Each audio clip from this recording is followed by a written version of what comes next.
Assalamualaikum warahmatullahi taala wabarakatuh.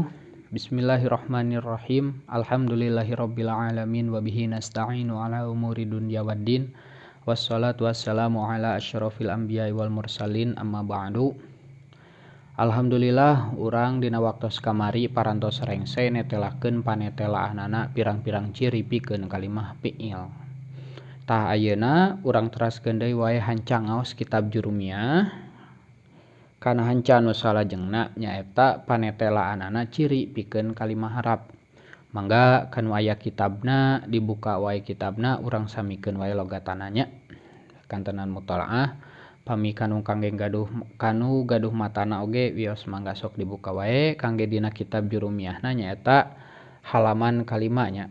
Halaman kalima baris 3 akhir. Baris 3 ke akhirnya. Nah gitu. Mangga urang lajengkeun wae bismillahirrahmanirrahim. Qala al-musannifu rahimahullahu taala fi kitabihil Jurumiyah. Wal harfu jeung ari kalimah harap ma eta perkara kalimah la yasluhu anu henteu lulus ma'ahu sartana itu ma naon dalilul ismi ciri kalimah isim. Wala jeung teu lulus naon dalilul fi'li ciri pikeun kalimah fi'il. Tu maknana wallahu alam. Jadi saur musannif dina kitab Jurumiyah ari kalimah harap teh eta perkara anu henteu lulus sartana ma dicirian pikeun kalimah isim jeung henteu lulus dicirian ku ciri pikeun kalimah fi'il. Tegasna kumaha? Jadi kalimah harap mah eta perkara anu henteu lulus dicirian ku ciri isim jeung teu lulus dicirian ku ciri isim. Naon ari maksudna teu lulus teh henteu bisa gitu. Jadi si kalimah harap mah teu bisa ayeuna dicirian ku ciri kalimah isim jeung teu bisa dicirian ku ciri kalimah fi'il. Tah ciri kalimah isim anu mana? Ciri kalimah fi'il anu mana? Alhamdulillah atos kamarinya parantos rengse ditetelakeun. Mangga kanu teu acan uninga kantun ditonton wae dina playlistnya. Kantun ditonton wae dina video anu satacana. Tah jadi si harap mah kalimah harapnya. Kalimah harap mah henteu bisa dicirian ku ciri isim tah. Jeung teu bisa dicirian ku ciri fi'il. Tegasna jadi non maksudna teu bisa dicirian ku ciri isim jeung teu bisa dicirian ku ciri fi'il teh. Jadi ciri isim jeung ciri fi'il teh teu bisa nyirian kana kalimah harap gitu. Ciri isim anu kamari ditetelakeun jeung ciri fi'il nu kamari ditetelakeun teh teu bisa jadi ciri pikeun kalimah harap gitu. Tah makana jadi tegasna kieu. Jadi ku sabab kosongna tina ciri ieu ku sabab teu bisa dicirian ku ciri isim jeung teu bisa dicirian ku ciri fi'il, maka ieu kecap teu bisa dicirian ku ciri isim jeung teu bisa dicirian ku ciri fi'il teh jadi ciri pikeun kalimah harap gitu. Tah jadi ku sabab kosongna si harap tina ciri isim jeung ciri fi'il eta jadi ciri pikeun kalimah harap. Makana aya kecap ditambihan deui balik tah. Tegasna jadi kieu kalimah harap mah. Harap mah sok jadi ciri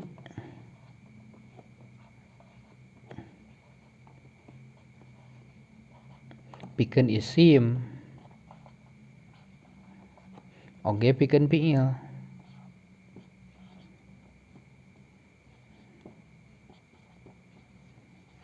Jadi si harap mah osok kadon jadi ciri pikeun isim jeung ciri pikeun fi'il gitu. Seperti kumaha harap jadi ciri isim tah.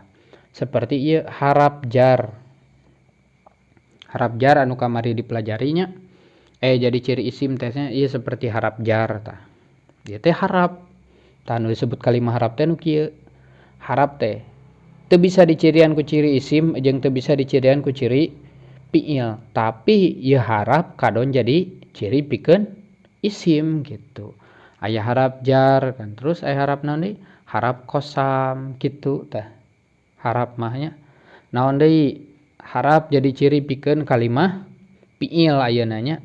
Naon harap anu sok jadi ciri pikeun kalimah fi'il tah. Seperti kieu. Nah, ieu kamari parantos dipelajarinya sin tah. Ieu teh harap gitu. harap ngadon jadi ciri pikeun kalimah fiil kitu nya.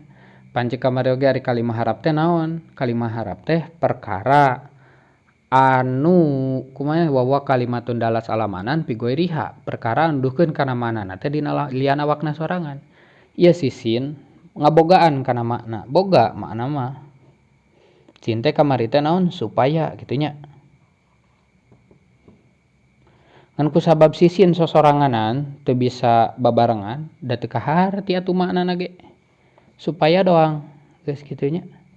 Supaya unggul, supaya teh naon? Jadi teu nuduhkeun kana makna nu sampurna lamun teu babarengan jeung nu sejen. Jadi ciri we pikeun kalimah fiil. Jadi sayakumu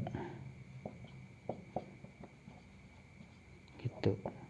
Ngabogaan arti supaya